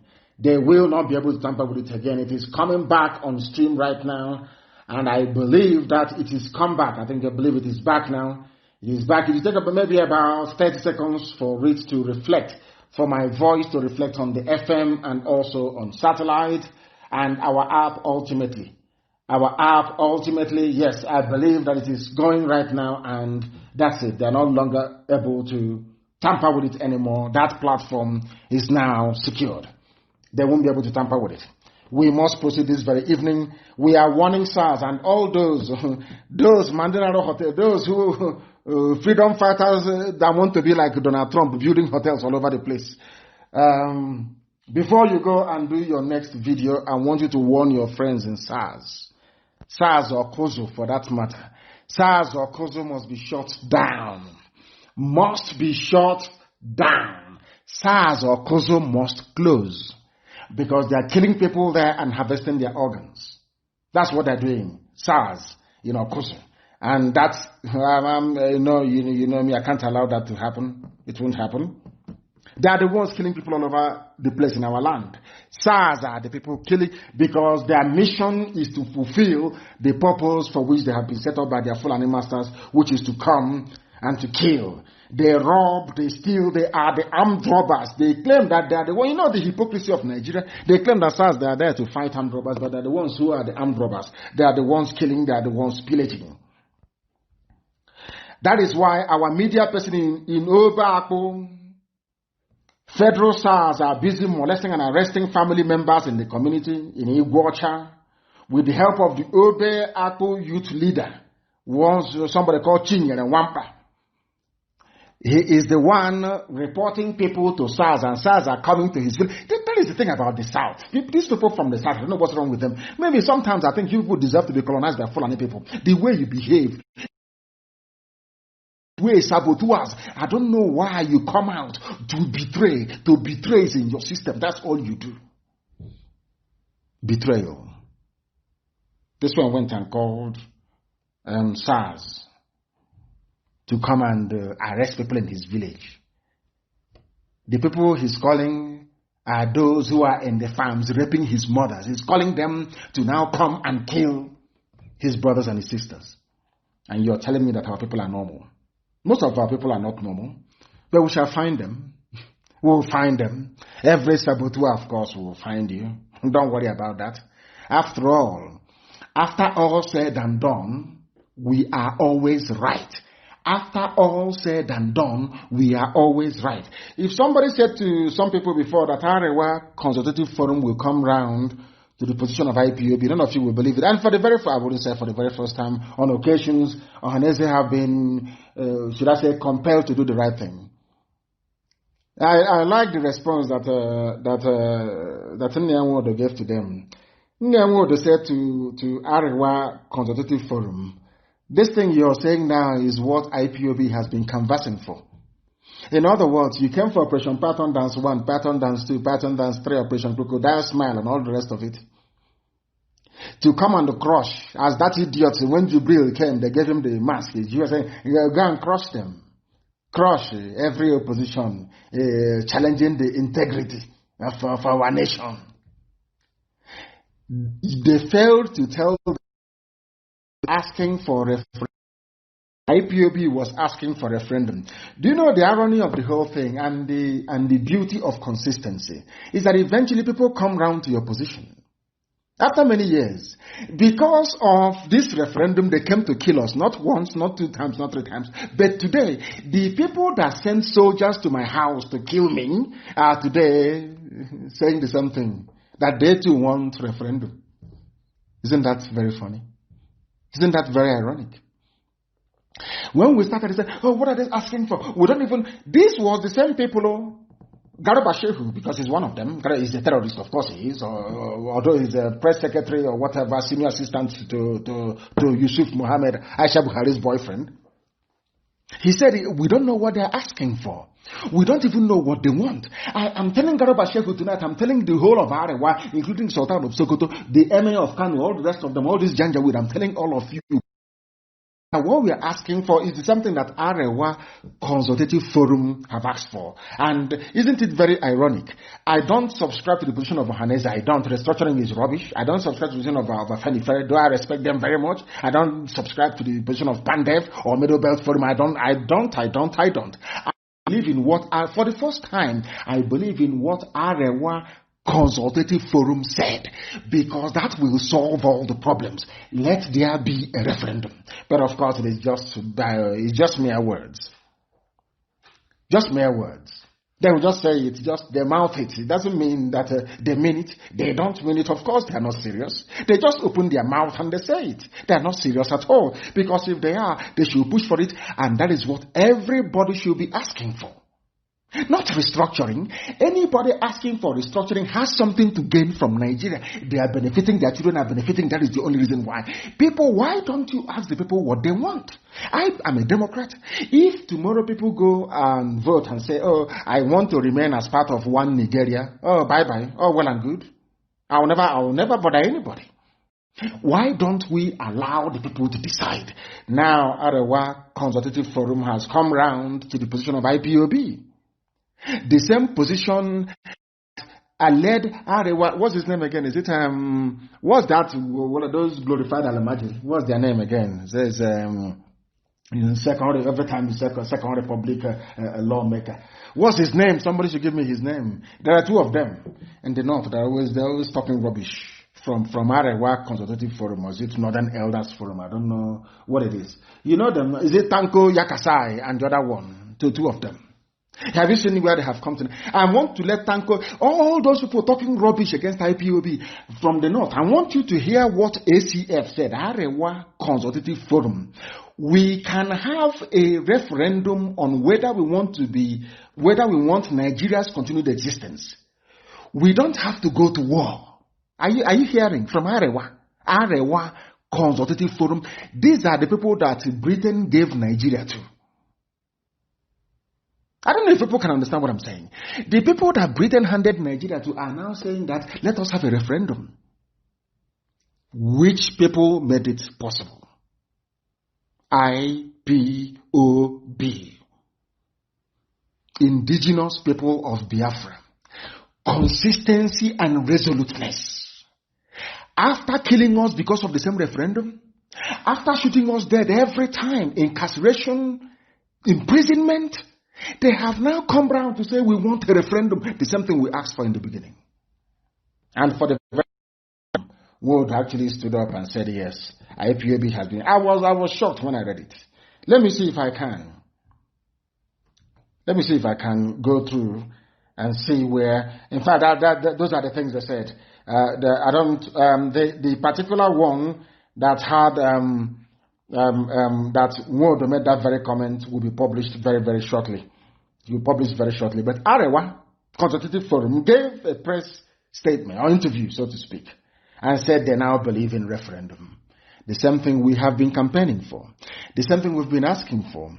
The same thing that led to the death of many people. They killed us because of referendum. Now they have agreed that there should be a referendum. Arewa Consultative Forum. That tells you that we have turned things around because the zoo is very bad. Their former vice president is Atiku Abubakar. He issued a statement saying that the zoo, Nigeria, is in dire need of healing. Everybody acknowledges that there's something wrong. Atiku himself is Arewa, is Fulani. In fact, and for even those shouting for their Igbo presidency, you know that Atiku is coming out again, and that's the bye-bye to all of you, isn't it? All of you, like Dave, sabotaging our efforts. Dave Umahi organizing, calling Nation newspaper to go and photograph them, saying, hey, boy, you flopped. I'm laughing at them. The same boy that we have evidence everywhere that people obeyed. You went and paid some people and gathered them in a market. You paid them money, gathered them in a market. And I feel sorry for those people. I feel sorry for them. Because they are the ones that their villages are being attacked. You're the ones that your mothers are being cut into pieces. Under the watch of Umahi, and he has done nothing. Umahi has done nothing to protect any of you. He will pay you money to come out and open your shop in one place. You congregate. He will call media people, Lagos-based media, to come and photograph you, saying, it is, if not for the love that I have for our people, for Biafra, I will allow Miyetti Allah to overrun the whole of Ebonyi State. To give as an example, to teach you people a lesson. I don't know how I can't even understand the way some of you behave. I don't understand it. Somebody will come and give you money. When Miyetti Allah comes, when Fulani terrorists comes, when all these people, headsmen, they come and they are killing you and raping you in the farm, will Umahi be there to save you? You start calling IPOB, saying, oh, they are here, come and help us. Why can't you people reason for once? What is wrong with you people? What is wrong with you people? This is an absolute shame, an absolute disgrace. I think he's saying that things are bad. And he said, I am appealing to separatist groups to lay down their arms in the interest of the nation. Which stupid nation, I ask Atiku? The one you joined in 1961? Which nation, I'm asking Atiku? Is it the one that Adamawa joined in 1961 as a result of referendum? Is it the one you're saying, I should lay down my arms? I don't have any arms. All I have is the truth that Chukwuka Biama gave us, that we must preach. That's what we are doing. Why are you appealing? They said he also said force alone wasn't enough to defeat separatist agitations in Nigeria, and then the government should you have killed us at on board. They stop us. If you know that black people, they are not educated, they are not well read, they are foolish. Go through history from day one till now. The more you kill people who want freedom, the more you make their recruitment easier. Go and check through history. If you think that 1970 and said we shouldn't go into the bush to go and fight, because of that, if you kill, somehow we'll stop. You don't know who we are. You have no idea who we are. You don't know how prepared we are. This war, if you want it, can last 1 billion years if you want. One thing is certain. Biafra will emerge at the end of it. It doesn't matter what happened. It doesn't matter how many you kill. And moreover, you cannot kill something you cannot see. As I said to our people, very soon, mark it somewhere, very soon. You see that CNN that has been avoiding that Biafran flag, very soon. They will be using it as their headline every morning. Don't worry, you see what's going to happen very soon. You will see it. Killing us can never stop us. It never. Instead, many more will come out. You were killing us. When Pastor Ngila said, dialogue now, you said no, Mazi Nnamdi Kanu, that misclass that is. Now Oduduwa has risen. And very soon Middle Belt will come. And it is over. Game over for the zoo. Fulani, you will have nothing. Fulani, you're going to suffer. You are going to suffer. Your children will ask you what happened. How did you squander this? You will tell them, I was busy forming SARS. I was busy sending Buratai and his army to go and kill them. Go and check throughout history. Hitler killed 6 million Jews, thinking that after killing them, that nothing will happen to him. He didn't know that he was inadvertently setting up the state of Israel to reemerge, as God willed it, in the holy books. If you don't know, go and read Leon Oris's Exodus. You will say it. Precise prediction. So rather than killing Jews and making them subservient to Germans or to the white supremacist Aryan race, as he called them, the most strongest nation on the face of the earth emerged in 1948 as a result of the killing of innocent people. Now, I want Fulani to understand something. Anytime you go about killing innocent people, rather than make them submit to your will, it hardens them. The reason why you conquered Hausa was because Hausa people betrayed their own kings. It was Hausa people that betrayed themselves. That is the difference. If you think that you can come to our land and use your intimidation, you use SARS, you use army, you use police, you're everywhere, you're camping in front of my house with armored personnel carrier, all these stupid stunts you're pulling. The day we are very serious, that armored carrier, you will not see it anymore. And I want to let you understand, to go through history. You may have subdued the Gbagi people, you may have subdued the Nupe people, you may have succeeded in forcibly converting a people from Igala into Islam. In our land, it's not going to happen. In Biafra land, it can never, ever happen. I want Fulani to understand this. This thing that they have started will last forever and ever. And we're going to show them. You will see. Very, very soon. So I think you stop appealing to us, appealing to separatist groups. Are you going to appeal to me? Are you going to appeal to Yoruba One Voice or Yoruba World Congress? Who are you going to appeal to? People are coming, they are fed up. Everybody is fed up. Nobody in their right mind is in support of the zoo. Everybody is fed up. So I think we stop. I know he's talking to IPOB. He's appealing to them to lay down their arms. Taking up arms against Nigerian state will do more harm than good. But Nigerian state, the boy that SARS killed, did he take up any arms? If you don't take up arms, they will kill you. That is the thing. They will keep subjugating you. They will keep suppressing you. They will keep colonizing you. They will keep insulting you. They will keep reducing you to nothing until you rise up to... Remember what I said initially. Power doesn't concede easily. It's to concede. Or else it will keep messing you up. That is something that people must understand. That is something we must understand. We are live and we are direct. The time now is coming up. I think it's 18 minutes. 18 minutes to 9 p.m. in the blessed land of Biafra, and by the same number of minutes to the top of the hour. I can call on those who have taken up arms against Nigeria to have a rethink. I think he's talking about Boko Haram. Whatever differences they may have with the rest of Nigeria, whether religious, ethnic, or political, terror, violence, and separatism are not the way forward. What is the way forward? Atiku, your people were asked, in 1961 you became a Nigerian. Your people were asked in 1961, do you want to be Nigeria or Cameroon? You chose Nigeria. So what is your problem? Your relatives are in Cameroon. You have something far more in common with Adamawa people in Cameroon than you have with me. Why don't you look for your own flesh and blood in Cameroon? Oh, sorry, I forgot. It's the oil and gas we have in Biafra land. And the need to fulfill the very marvelous work that Ottoman Danfodio started, which is to colonize everybody in the zoo and to make Nigeria the home of Fulani people all over the Sahel. That is what you want to do, and we know, and we're not going to allow it. We cannot allow it. It is not possible. We are going to fight to the very last person.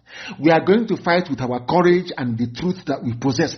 That truth is that Nigeria is a fraud. Nigerians are fraudsters. Nigerians are blind. They are foolish. They don't know what they want. A republic with His Royal Highness. Are you people not insane? Are you not mad? How can you have a republic with His Royal Highness? You have the landlord of Adamawa, His Royal Highness, in a republic. Who taught you that rubbish? From where did all this nonsense come from? Because they are not properly educated, they are not properly refined.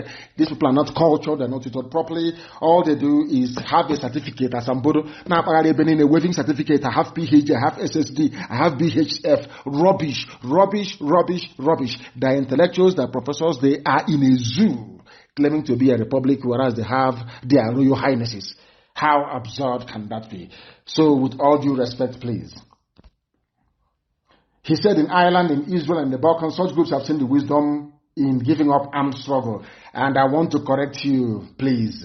Atiku Abubakar, in Ireland, they fought the British. The Irish fought the British before Britain allowed them to have independence. They took up arms, for your information. In Israel had to fight in 1948 for the state of Israel to be established. So whoever does your research for you, when next they want to go and do a research, please get people who are learned. Get people who actually went to school. I don't know who you got to do your research for you. You mentioned Ireland, Israel, and the Balkans. The Balkans you're talking about is Yugoslavia. Yugoslavia was cut into pieces. Bosnia-Herzegovina, Croatia, what is it again? Macedonia. Serbia came from there as well, and Montenegro. Don't you know all of that? You're telling me about such groups have seen wisdom. But you didn't hear when Bosnia was fighting Serbia? You didn't hear about the Srebrenica massacre as a result of the war? You didn't hear about the shelling of Sarajevo? You didn't hear? Who did these people actually employ? Who are these people? Who do you actually employ to do your research for you? Unbelievable. But anyway, I think I want to say we cannot defeat separatist groups by force of arms alone. We can only defeat separatism by making all Nigerians feel they belong. Now things are happening. You know all this. I remember in those days, excuse me. I remember in those days when the hotelier, the hotel builder, the mic merchandise of Biafra agitation, when they had a meeting with Al Mustafa and all the rest of them, they said they were doing a collaboration with our Yoruba brothers, and they signed up to One Nigeria. We have now formed our own alliance with our Oduduwa brethren, and the zoo is vibrating. Now the world knows who is real and who is fake. Very simple, isn't it? Very, very simple. That's how you judge people who are effective and those who are not. Now everywhere is vibrating. Because we have made it abundantly clear. We are not going back. We are not going back, not 1 inch. We must divide. After dividing, then bring that thing that you want us to discuss about unity. Then everybody with clear eyes can now discuss unity. But before you discuss any unity, there must be division first. And that division is going to happen whether they like it or not. And as I said to Fulani, by the time this war is over, you will lose Sokoto. You won't be there. They will write it down on a piece of paper. By the time this battle is over, you will lose Sokoto. You will not be there. Gobe will be returned to Hausa people, if at all they have the courage or the conviction to be able to fight for what belongs to them. Nigeria is not a nation. I think we said as a nation, we asserted our independence. You have no nation. Nigeria is not a nation. You have no independence. What you have is flag independence. The name Nigeria, you don't know. It doesn't even exist in Fulbe language. It doesn't exist. So Nigeria is a British creation, not created by black people. We should stop being foolish and deceiving ourselves, talking about nationalism and Nigeria. Nigeria is an exclusive product of the British. Has nothing to do with black people. Anybody trying to claim ownership of Nigeria is an animal. Because those that created the zoo, that was what they had in mind. That is why we call it a zoological republic. That was what they have in mind. There will be no healing in Nigeria. Not now, not tomorrow, not ever. Until we go our separate ways. We must go our separate ways first. Then if you start doing your healing, if at all that is what you want to do. But for us, we are not interested. We are not interested. And the Fulanis, they think they're very clever. They have gone to do the work. Remember here in Biafra land, they have what's it called again? They had IPOB. They have divided. There are factions in IPOB, and I said over my dead body there can never be any. Not now, not tomorrow, not ever. We swallow our enemies alive. Nobody can dare try it. They have gone to Yoruba land. Muslim students reject the Oduduwa Republic. These are people groomed by Sokoto Caliphate. I warned them in the beginning. I warned my Yoruba brethren in the beginning. The problem you will have will be Yoruba Muslims. That is the problem you will have. But I thank God in heaven that today there are Yoruba people who are Muslims who are championing the separation of Oduduwa land from the Zoological Republic. They went and raised those who are loyal to them. Muslim students reject Oduduwa Republic. What they want to do is that they want to start a religious war in Yoruba land. The Fulani think that very clever, but they don't know how foolish they are. Fulani, you have forgotten that Yoruba people they went to school, they are learned. By saying Muslim students reject Oduduwa Republic, what they want to do is to stoke the embers of religious intolerance. Yorubas have been doing very well. They don't have any of these stupid problems they have in the north. Christians and Muslims coexist side by side for centuries, no problem. Do you see the way Fulani behaves? Do you see how they reason? Now, bringing Fulani Muslim students to reject the Oduduwa Republic means what they are saying is if you're a Muslim, you must rise up. After all, the Sultan of Sokoto is your spiritual leader, and he wants one Nigeria. Now go and do your work in Yoruba land. They call them. These are fake groups that they raised. They gave them some money. Gave them cash to be talking rubbish. And that is exactly what they are doing. People from the south, as I said before, people from the south, that is the way they behave. They are easy to manipulate, easy to convince. And when I look at the people who are manipulating them, when I look at the people who are convincing them, Janjaweed, cattle from place to place, I get very, very disappointed. They don't know that before they came to this, the Oduduwa agitators have factored this in long time ago. We knew this was the card they are going to play. They will play it. In our place, we have the Fulefus, so they promise them presidency. And they'll be shouting, President, it's our turn. We want one Nigeria. Everybody can. Rubbish. And we ask them to learn from us. Anybody who does not support Oduduwa, you banish that person, regardless of who they are. Banish them. Over time, you win this debate against them, as we have done in Biafra land. You win it, as we have done in Biafra land. They have all manner of people that they have raised, wanting to use them to destabilize Yoruba land, but they're not going to succeed. They're not going to succeed. And look at the people. These are the people. Remember, only a few days ago, I was telling you about how they appointed chief judges from the north. People who don't go to school, they're on quota system. They appoint chief judges from the north.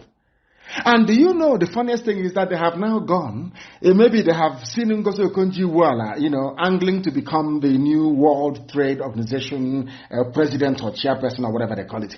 You know what they have done? The same Asorok, Aisha Buhari and her boyfriend, they nominated Fulani man, Ishak Bello, to go and become an ICC, to go to ICC, maybe to rubbish all the cases against Nigeria there. They want to be part of it. That's what they do. That's what Britain always advised them to do. If you want to be effective at lobbying, the best thing to do is to get your people to belong to those organizations that may give you headache. And one of them is ICC. Our case is there. The Shia, they have a case there as well, and many other people. And you know what Nigeria did? Nigeria now nominated somebody called Ishak Bello to go and be part of ICC. So to, of course, make the case files disappear as they do in the zoo. Now I want to tell you what happened. He's a Fulani, he's from the north. They want to try us because Ngozi Okonjo-Iweala is here. People are doing very well. We are being voted in as mayors. We are doing very well. Vice Chancellor. You know them. That is why envy is not good. Envy, jealousy is not good. Because they have seen how successful people from the south are. They decided to push somebody from the north to go to ICC. And I'm now going to tell you what happened. Listen carefully, please. Justice Ishak is a justice. Ishak Bello, the only Nigerian nominated for election to the International Criminal Court in 2020, may have fluffed the country's chances after a poor performance in the assessment. They brought a Fulani man. They took him to ICC in The Hague to go and do assessment. They called him and they said, come. He came. They asked him to sit down and he sat down. They asked him, what is your name? He said, Ishak Bello. And they asked him, do you know why you're here? He said he's come to interview. He wants to be a part of the International Criminal Court, the jury, the panel of judges that they have. They now said to him, is that all? He said yes. They now gave him a piece of paper. And they gave him a test, aptitude test. And he came last. Of all the judges in the whole world that was interviewed, he came last.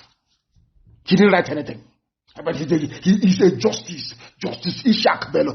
These are the people that rig elections. These are the people that aeroplane turner put in place to be able to bend the law. These are people that went to Sharia school. They came out and they became justices. They went to where there is no bribe, where everybody has to write, where everybody needs to do the assessment. He did the assessment and he failed. And he came last. And he's a Nigerian. He's from the north.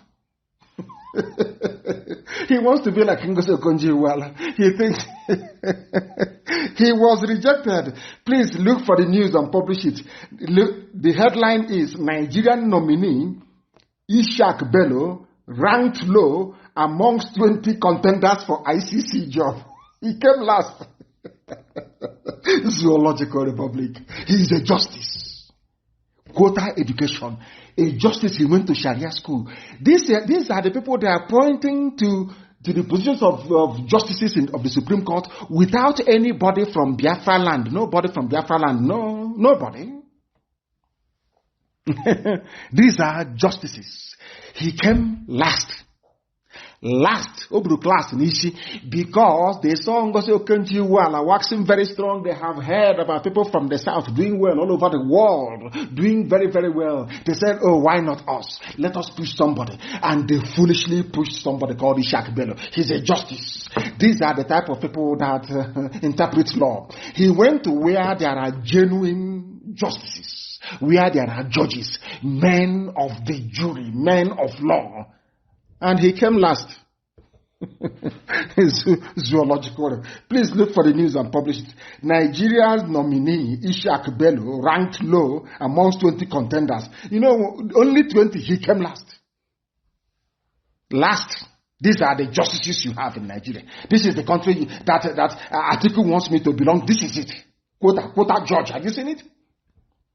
These people are, look at the disgrace is that when they are writing now and laughing, they'll say, I interviewed this chap from Nigeria and he came last.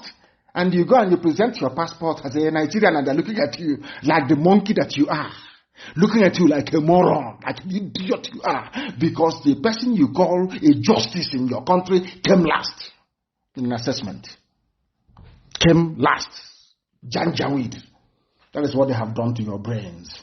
Very, very sad indeed. And in the zoo, there is something, there's a photo news, of course, they have his bar in, you claim you're in one country. I'm saying this because of Pastor Adeboye that said, let us bring a bit of Britain and a bit of America and merge it together and create something uniquely Nigerian. And I'm asking him, what is unique about somebody? As you are right now, some of you who are young, I'm not young anymore. I'm losing my hair, as a matter of fact, because of my age. Now, I want people, and of course, worry and stress about Biafra. I want you to cut your hair after, like as they used to do in those days. Cut your hair style and go to Kanu. Somebody will catch you on the streets of Kanu and shave your head off. Hizbah police, Islamic police. You claim you are a republic. You claim you are a secular country. Secular, that is the word, secular country. And in Kanu, if you have your hairstyle or if you're wearing punk, they'll cut your hair for you in public. And you are in one Nigeria. And this is the country you pray for every blessed day. This is the country that you're claiming should pray to become better. I want to ask you, what ingredients is your stupidity made up of? What ingredients goes into the making of your stupidity, I ask you? You are in a country. This same thing cannot happen. Imagine right now, Wete, or, Chanja, or in Ariada, you just catch somebody's son or daughter and you shave their head. They ask you, you say, I'm shaving it because it doesn't comply with the book of Ecclesiastic. Does that make any sense to you? That's what they're doing in the north, telling you it doesn't conform to Islam. But you are in the same country. And people are praying for this country to be one. And I'm asking you, what type of stupidity inhabits your brain? I ask you. What type of stupidity does your brain contain? The pictures are there, please. I want it to be posted as well. They are cutting their hair. I don't like your mode of dressing. Even those in tricycle with pictures and they bag or decorating it, they say no, you can't have it. In a country that claims to be secular, in a country that claims to be one Nigeria, you can see that you are not the same. That was what I was trying to explain to Pastor Deboye, that we have irreconcilable mindset. Even forget about value system, forget about political structure, orientation, forget about anything to do with social affinity. No, not at all. Even the way we reason is not the same. It is not the same. How can you make a nation out of diverse people that can never, ever, ever be one? Not now, not tomorrow, not ever. That is something that you must understand. These are the things that are going on. And they said that Buhari, that is Yusuf Mohammed, has performed more than Obasanjo, Yaradua, Jonathan put together. According to Malami, Malami is supposed to be the Attorney General of the Federation. Attorney General, he's supposed to be independent. He is supposed to be, but he's weighing into politics because there is no president. Everybody is the presidency. All the cabal together, those of them that went and recruited Jubilee before he ran away, and Aisha now brought her boyfriend. Look at them. He is the Attorney General, a political statement promoting the government of the day, only in the zoo, and you are a republic. Shame on all of you. Shame on all of you. Very, very sad indeed. Very, very sad indeed. Yes, of course, Buhari has performed more than, or should I say, the presidency has performed more than Obasanjo, Yaradua. They are elections. At least in that, they are number one. Imo State is an example. That idiotic administrator of Imo State is an example. Trying to show that he is